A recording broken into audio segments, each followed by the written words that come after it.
председавач, почитуван министер, почитуван македонски народе, медиуми и колеги.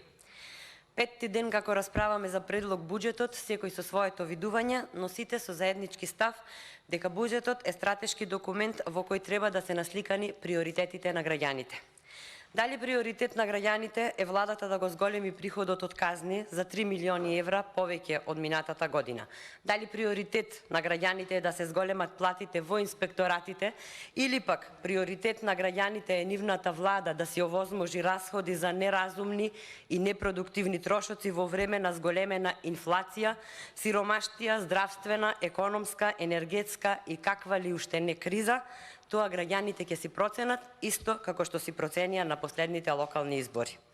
Значи, власта им дала ветување на граѓаните и сега е моментот да им докаже и покаже дека зборот е збор, дека се грижи за нив, за нивното здравје, образование, правда, како и за нивните пари.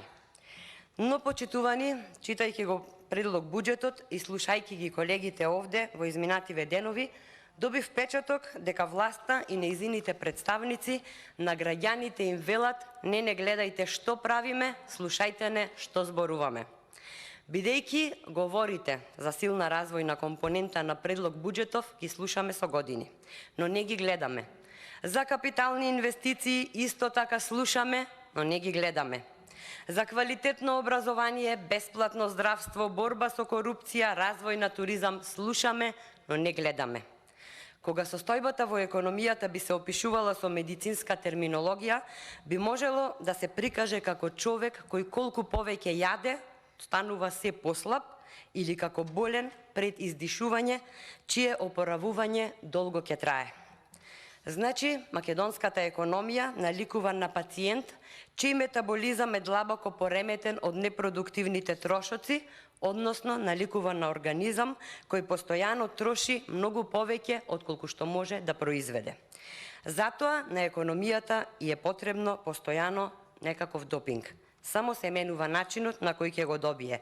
Дали со отпис на долгови, со репрограмирање на обврски, субвенции, но пред се со задолжувања. Затоа велиме дека предлог буџетов е само уште еден во низата документи кои говорат за нашата држава и истиот не значи ништо ново, иако вие велите дека ова е буџет за економски раст. За економски раст, колеги, е потребно многу повеќе од убава желба. Потребна е многу работа и посветеност. Ова ваше погрешно толкување и нереално прикажување на овој документ е само ваш пуст сон кој ќе остане на ниво на народната поговорка "Гладна кокошка просо сонува".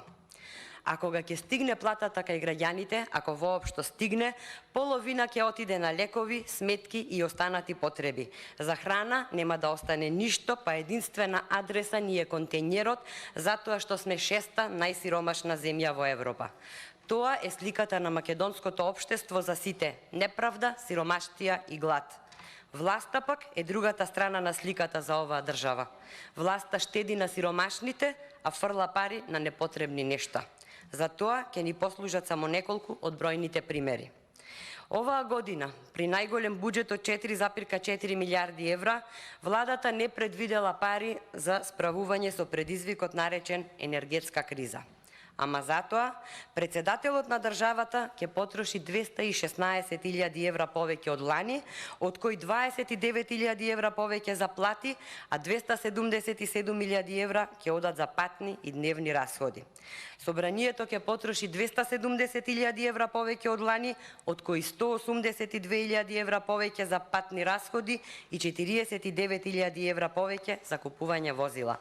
МВР ќе потроши 2.973.000 евра повеќе, при што 294.000 евра ќе одат за купување мебел, а 3.752.000 евра ќе се потрошат за купување возила.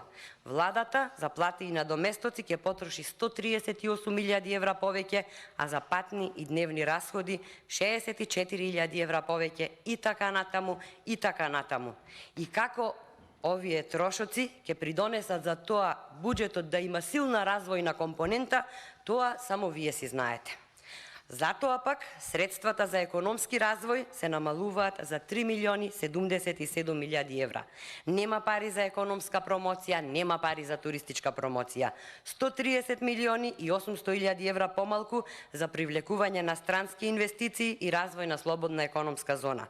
9.788.000 евра помалку за унапредување на деловните активности и 0 за унапредување на локалната и регионалната конкурентност во областа на туризмот. За 129.000 евра се намалуваат средствата за развој на туризмот.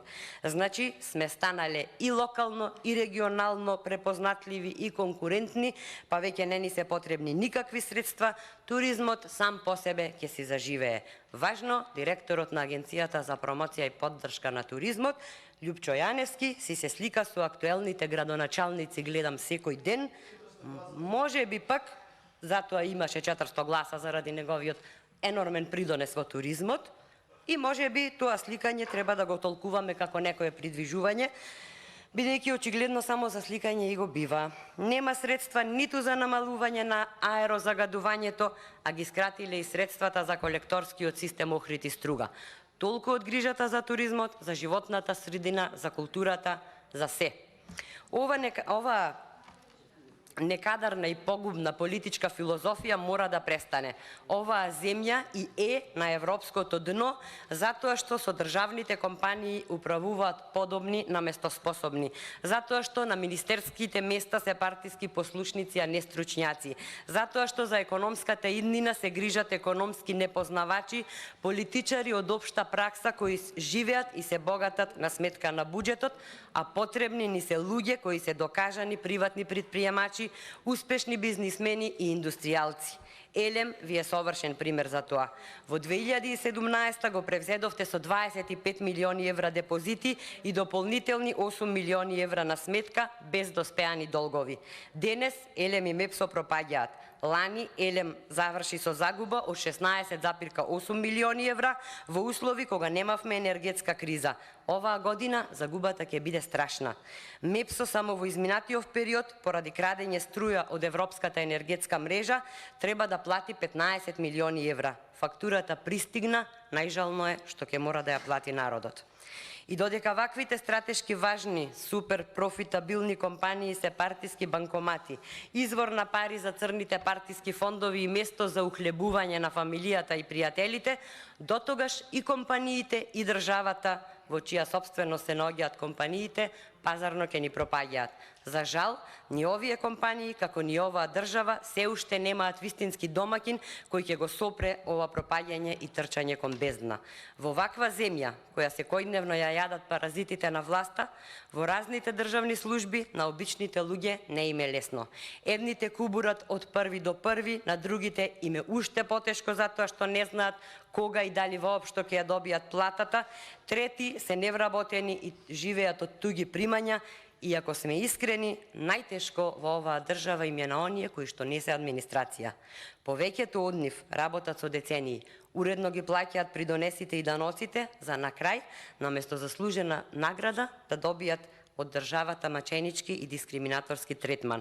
Наместо државата да им биде нив пример и поддршка, државата од нив бара тие да бидат пример. Епа, ајде, кажете им нека ги зголемат платите и вработените и тогаш кога не им дозволува буџетот. Ајде нека примат 300 вработени кои нема да им се појават на работа, ама ќе земаат плата. Нека се задолжат во банките без да имаат покритие. Епа не е можно. Тоа е можно само за државата.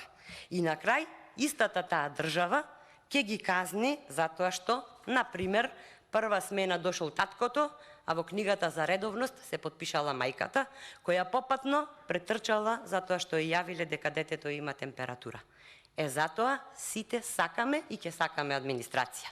Затоа што таму има викенд, празник, продолжен викенд, споен викенд, боледување и што е најважно висока плата и дури тогаш кога не ни се работи и плата дури тогаш кога не одиме на работа. Епа, со вакви Со ваков систем не барајте приватен сектор. Се додека платите не се согласно заслугите, или ќе бараме чаре во странство, или ќе си чекаме во агенција за вработување, божем сакаме да работиме, а всушност бараме работа каде што не се работи. Во овој предлог буџет има се, освен како да му се помогне на стопанството. На овој начин ниту ќе се решат системските проблеми, ниту ќе порасне продуктивноста. А за финансирање на трошења кои не стимулираат раст на продуктивноста и подобрување на условите за работа, на субјектите во приватниот сектор кој е двигател на економијата, креаторите на државната каса треба да понесат одговорност. Бидејќи времето ми привршува, ќе завршам сосема за крај. Фактите ќе ги оставам за пленарна седница или за следни дискусии. Сосема пред крајот ќе ви пренесам еден кус разговор од пред некој ден. Еден пријател кој ме познава добро и кој знае што работам, на прашањето како си, знаете ли што ми одговори? Нереализиран како буџет. Да се насмееш од мака. Од утре започнуваме со амандманска расправа и јас наискрено ве замолувам добро да размислите и да ги прифаќате нашите амандмани кои потекнуваат од потребите и приоритетите на граѓаните. Како представници на граѓаните овде, сите мораме заедно да работиме во интерес на нашите граѓани и во интерес на нашата држава. Во спротивно и понатаму залудно ќе ги очекуваме реформите кои ги ветувате секоја година, а кои се неопходни како оставката. Ви благодарам. Благодарам и јас, колешке Петковска. Да, уште некој бара збор.